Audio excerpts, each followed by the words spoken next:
Você deve estar sabendo que o Bolsonaro está em Santa Catarina. Se não está sabendo, é porque não está acompanhando os nossos editoriais. A gente falou disso já no último editorial.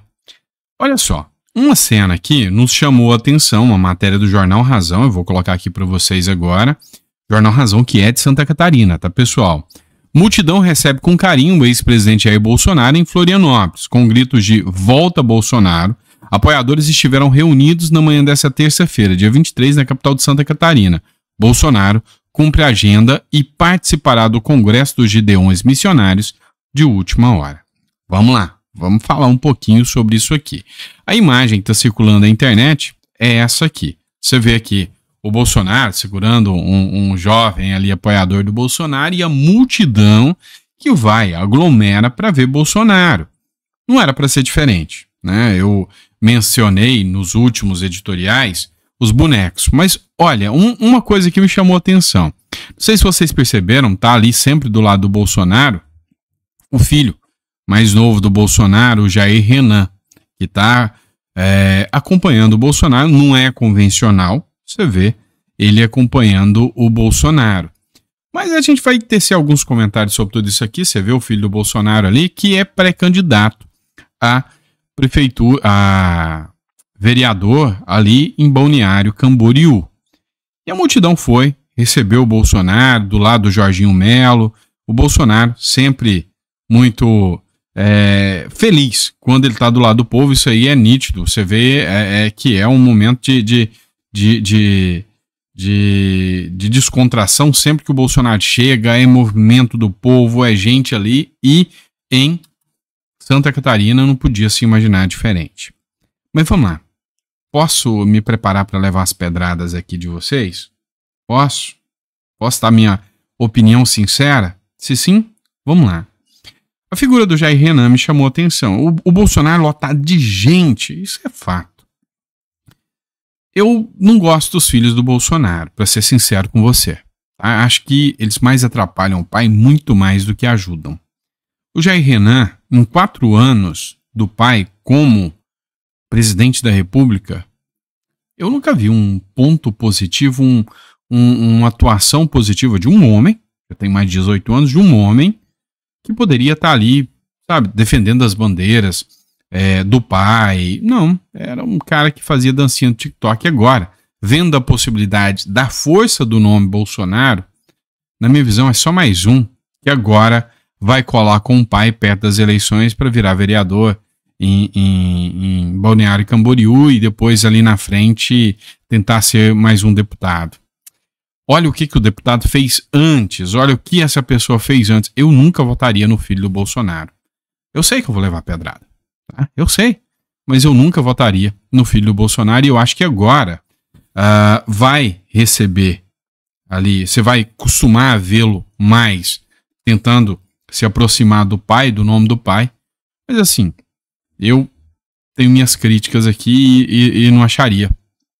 Não acho que é um nome que durante 4 anos você não viu pautas positivas. E agora tá lá, do lado do pai. Isso é o ponto negativo que me chamou a atenção. Eu sei, vou levar pedrada. Não tem problema não. Vamos lá, agora vamos falar do Lula. Olha só essa situação aqui. O Lula sentiu, disse que não assistiu as manifestações do Bolsonaro, mas assistiu o que a gente sabe. A gente sabe que estava vendo. Eu não costumo colocar, nem vou colocar, tá, as falas do Lula. O Lula disse que não assistiu, tá, as falas as manifestações do Bolsonaro e dos apoiadores de Bolsonaro, que não quis nem saber, não assistiu.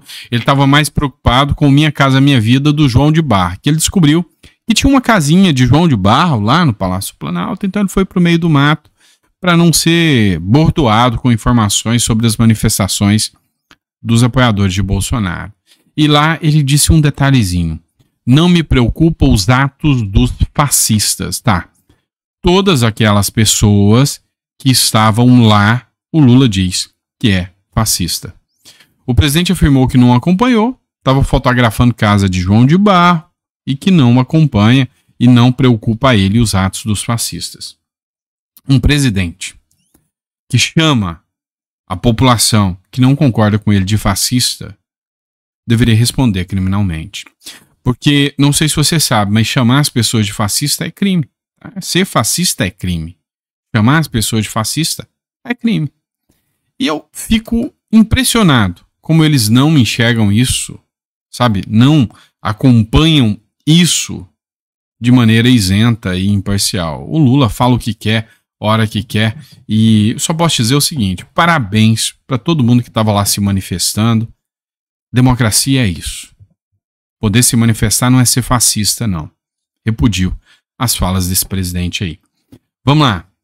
Joel Pinheiro, vocês sabem que eu gosto desse cara. Discordo, mas gosto, tá? Eu acho ele é um cara que tem hora que ele dá ares de lucidez e tem hora que não, tá? Essa é uma das que não, tá bom? Ele fez uma matéria para a Folha de São Paulo. Joel Pinheiro da Fonseca, economista, mestre em filosofia pela USP, assim como eu também sou filósofo. Ele escreveu o seguinte: como é que o Brasil é de direita e Lula está no poder? O fato é que o presidente é muito maior do que a esquerda nacional. A gente pega aqui, por quê? Porque ele citou aqui, ó, a Joel Pinheiro da Fonseca. 18% do eleitorado é de esquerda, 28% é centro e 41% de direita, segundo pesquisa do IPEC. Sendo assim, como é que é possível que tenhamos um governo de esquerda? Segundo o Zé Dirceu, o Joel Pinheiro acabou de espalhar uma fake news, porque o Lula não é de esquerda, é de centro-direita, tá? Foi o que disse o José Dirceu. Mas vamos lá, vamos entender o negócio aqui. A minha visão é que, primeiro eu vou pedir para você responder a pergunta do Joel Pinheiro, tá? Do Joel Pinheiro. Como é que pode um presidente de um país de direita eleger um presidente de esquerda? Como é que pode isso acontecer? E aí, eu não vou nem falar sobre questões de atuação do judiciário, nada disso, tá? Eu vou dar um ponto de vista aqui racional. O Bolsonaro, nos últimos 4 anos, ele encontrou inimigos muito fortes. Muito fortes. Inclusive, eu conheço milhares de pessoas que, por causa de notícias de TV, por causa de jornais, por causa das escolas, por causa do levante gigantesco que aconteceu contra o Bolsonaro, começou a comprar o discurso de Bolsonaro genocida, o Bolsonaro ditador, o Bolsonaro autoritário. Eu vi N pessoas, milhares de pessoas, que votaram em 2018 no Bolsonaro, mas, para vocês terem noção do poder da mídia, foram contra o Bolsonaro. Eu conheço advogados, amigos meus, principalmente por causa da pandemia. A pandemia foi tão explorada pela mídia e pela esquerda que causou, sabe, uma indignação gigantesca. Vai me dizer que você não conhece pessoas que votaram em Bolsonaro em 2018, depois viraram a casaca, não quer nem ouvir falar esse cara, de Bolsonaro. E depois que o Lula ganhou, agora um ano, você já chega perto dele, meu amigo, eu tava errado, não era bem assim, não. Pois é, eu vi muita gente nesse sentido. Então, a pergunta, tá? Como eu responderia a pergunta do Joel Pinheiro? Como é que o Brasil é de direita e Lula está no poder? A minha visão é que o presidente é maior do que a esquerda nacional? Não. A minha visão é que houve uma fake news tão grande, mas tão grande, tão poderosa por parte da esquerda, que teve gente que acreditou no que o Zé Dirceu acabou de falar, que o Lula é de direita. Foi tão grande o aparato de fake news contra Bolsonaro, desde baleia, tudo. Desde de pandemia, tudo. Foi tão grande que teve muita gente que foi, literalmente, enganado. Foi um grande engodo as pessoas acreditarem que o Lula não faria o governo desastroso que está fazendo. Essa é a minha visão. Meu ponto de vista, tá? Então, queria que você colocasse no comentário aqui, sem levar em consideração as críticas que muitas pessoas têm, sim, da questão de caixas brancas e tudo isso. Isso não entra na discussão aqui, tá? Deixando claro para vocês. Eu não levanto essa hipótese. A hipótese que estamos falando aqui é de discussão mesmo da visão do eleitorado. E na minha visão é isso, sabe?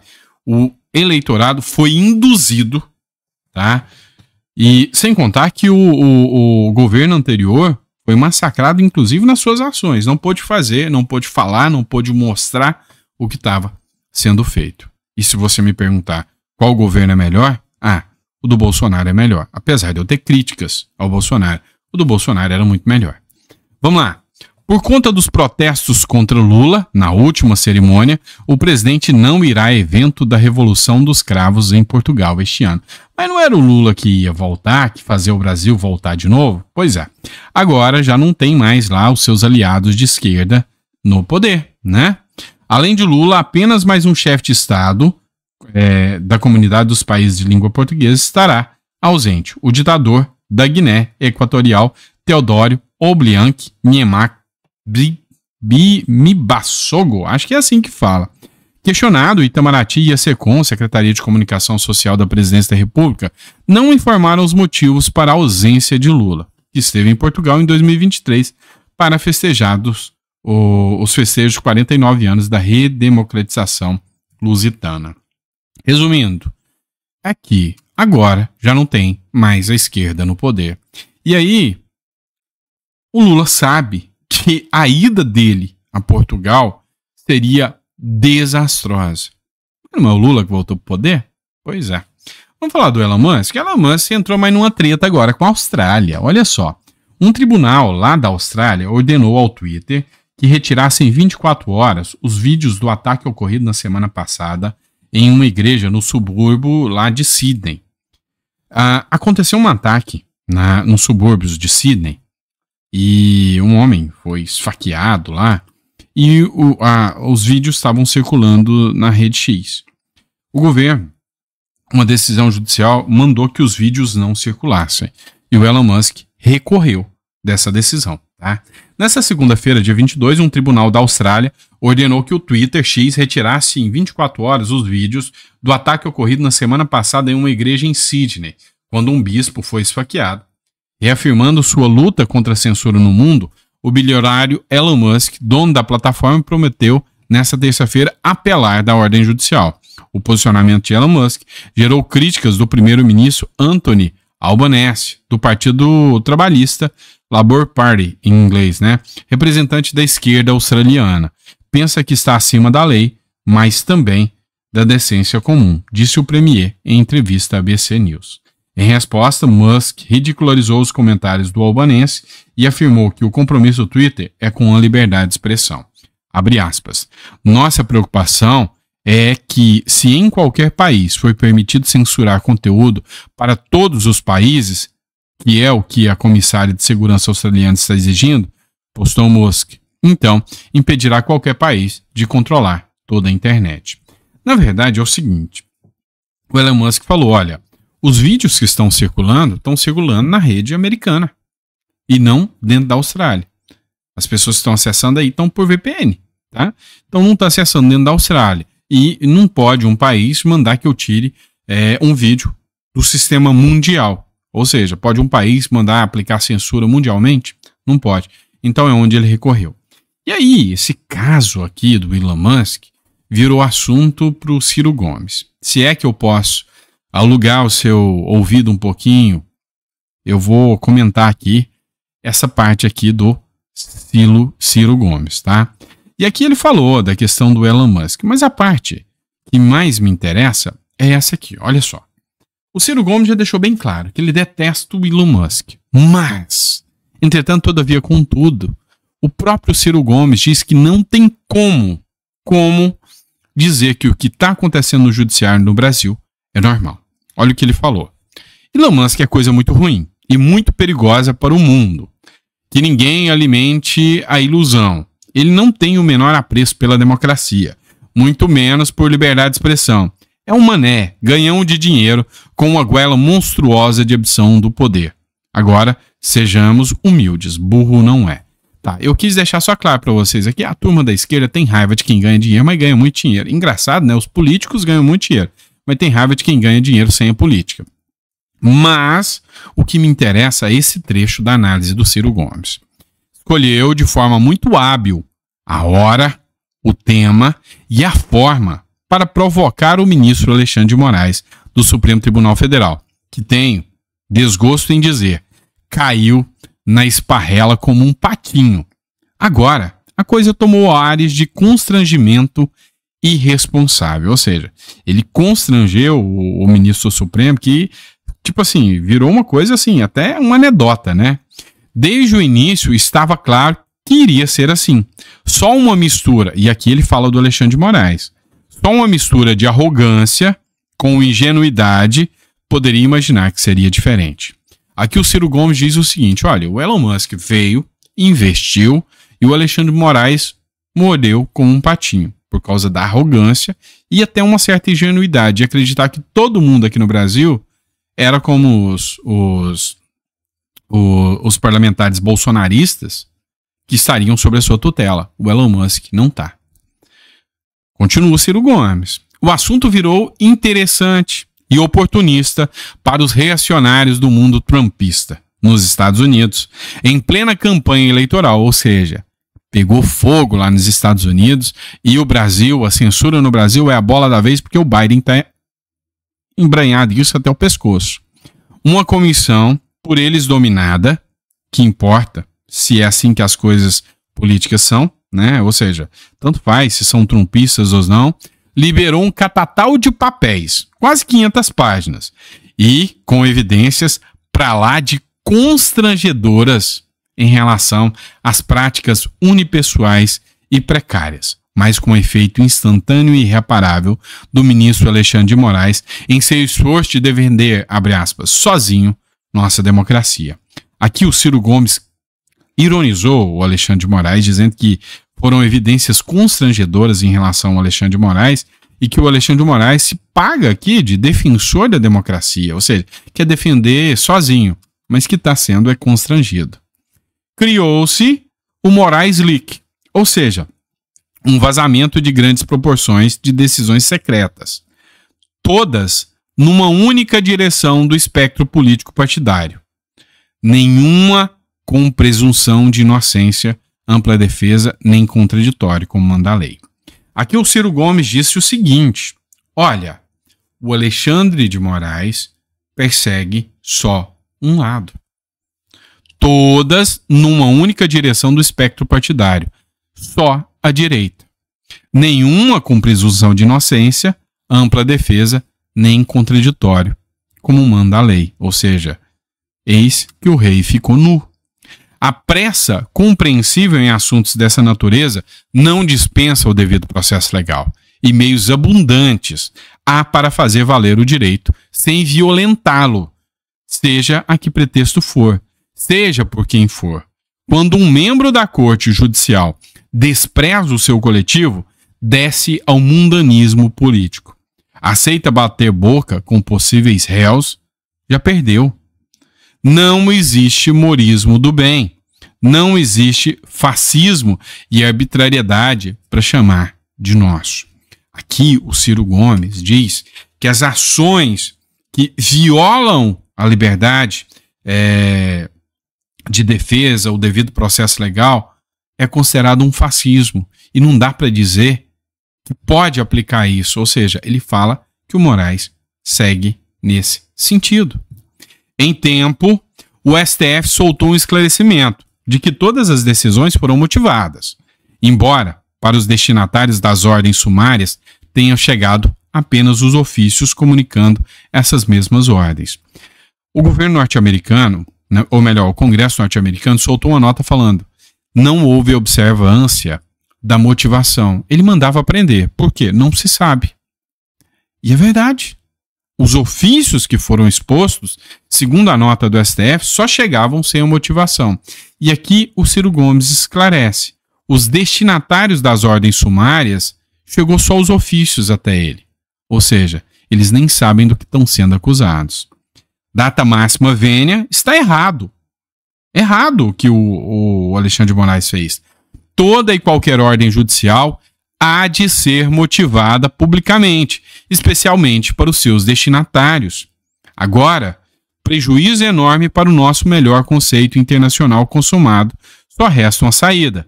Transparência total já. Ou seja, já fez a merda. O que aconteceu foi que foi exposto todos os abusos. E aí aqui ele fala, ó, leia lá o espaço do Ciro Gomes. Por que me chamou a atenção?